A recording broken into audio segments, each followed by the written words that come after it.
Well, Jermaine, you said this wasn't a revenge game, but you sure played like it with 40 points. How'd you do it? My teammates, man. I wouldn't be here without them guys, man. For the last month, last week, these guys put the ball in my hands to make plays. And I feel like the coach is willing to keep making plays for me, man. I wouldn't be nothing without those guys in our locker room. I just talked to your mom, and she told me the story of her and your grandma making the trip from Chicago. What's it mean to be able to have a record-setting game in front of them? Everything, man. This is my grandma's first game here this season, so I knew I was had to make a sacrifice for her. Just one day, that's all I dreamed of, for her to come to one of my games, and man, she was able to come tonight. 5 straight. What kind of confidence is this team taking into round 2?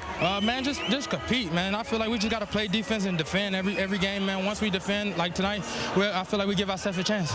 What's going to be the key against a Creighton team on Saturday? Well, I haven't watched film on them guys. I haven't watched anything, so I know they're pretty good. So just being us, just whatever we got going, just keep defending. That's how I think that's the key to this tournament. If you defend and rebound, we'll have a good chance and not turn the ball over. Jermaine, it was incredible to watch, man. Enjoy it. Appreciate it. Thank you.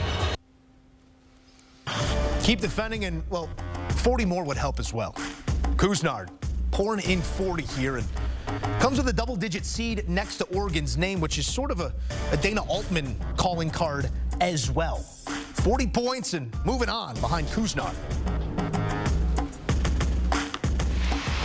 Back in Studio 2 React, Joe Musso alongside Tim Doyle. TD, we'll get to the 40-point performance, but I'm just taken back. It seems like every time we see Dana Altman with a double-digit seed next to his name, they end up in the Sweet 16, and there's still work to be done to get to that height. But how does he continue to maximize, no matter the team he's coaching, the talent he has on it? It always seems like, I don't know if it's just Oregon or if it's Dana Altman, but they're always peaking this time of year. That was an amazing performance. They really carried over that momentum that they played with in the Pac-12, and then Dante got support. Couisnard was out of this world. Grandma was there with the red hair. Whoever family member's there with the blonde hair, little Cisco look. He went out there and put on a fantastic performance, banged down shots, and the whole key with Oregon is, I mean, Dante's a pro, so you're able to play around him, and then if they're able to make shots, oh, look out. Now, that's going to be an unbelievable matchup. They take on Creighton, so you're going to have Nafal Dante going up against Ryan Kalkbrenner.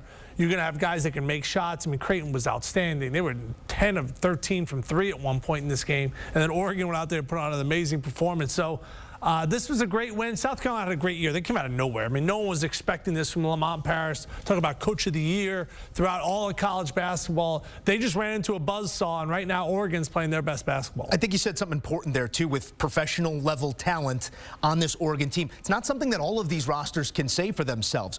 When you have that sort of talent and then 40 to complement it next to it, obviously it's going to be a winning formula, but as you project this forward, not just against Creighton, but throughout an entire tournament, how important in your eyes is it to have those types of guys? Like, can you lean on guy over team in certain moments in games like these?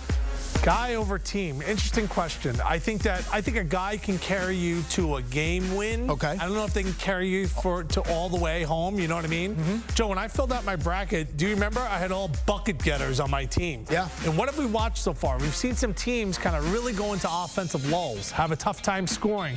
And then if you have that spurt ability, you can go out there and hang 90 on somebody, like an Oregon, like an Illinois. Man, it gives you a possibility to make dramatic comebacks. If you're a defensive-minded team, you know, you have a tough time kind of, you know, getting those offense and finding offense there. So South Carolina had a wonderful year. This is like a bad matchup for them. I think whoever Oregon would have played, they would have been in trouble because they are peaking at the right time, and hats off to Couisnard. You see those names there?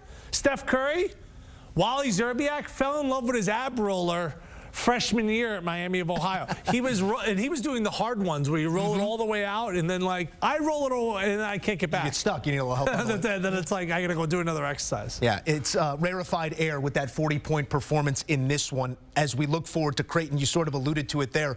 One of the toughest teams to match up with in the country throughout the entire season. How does this defensive-minded effort of Oregon match up in your eyes, just on paper? Well, the matchup's going to be Kalkbrenner versus Dante. I mean, there's no other way to say it, right? Dominant big man. The big man is back in college basketball. National Player of the Year. Zach Edey, got two fantastic big guys here. Filipowski, Hunter Dickinson. There are some amazing big guys that are still out there in college basketball. So, you know, that's the matchup I'm going to be looking at. You see what Couisnard did. Got some amazing names up there. Actually, none of them I ever recognized. I don't know who any of those guys are, and I've been around a long time. But great performance. Obviously, I'm not a huge Oregon Duck fan. But 40 in a game. And by the way, he started his career there. Oh, Joe, I don't want to name names, That's okay? the story, man. But I've been fired before at places, okay? And now that I'm working March Madness, sitting on the desk with you, you don't think I like just mushing it in their faces? Like, look at me now? Yeah. Right? I don't want to name names for you, CSN, Chicago, but like, wouldn't it be great just to mush their head right in what you're doing right now, huh? Having also been employed by CSN Chicago, I left on my own terms and good ones. Tim Doyle, it is always great to share a desk with you, and revenge in more ways than one. Revenge! For both Couisnard and Doyle. Thank you, Tim. Here's a look at that bracket in the Midwest, Creighton and Oregon. What a matchup we're getting here in the round of 32 right away. Coming your way Saturday. Who do you like?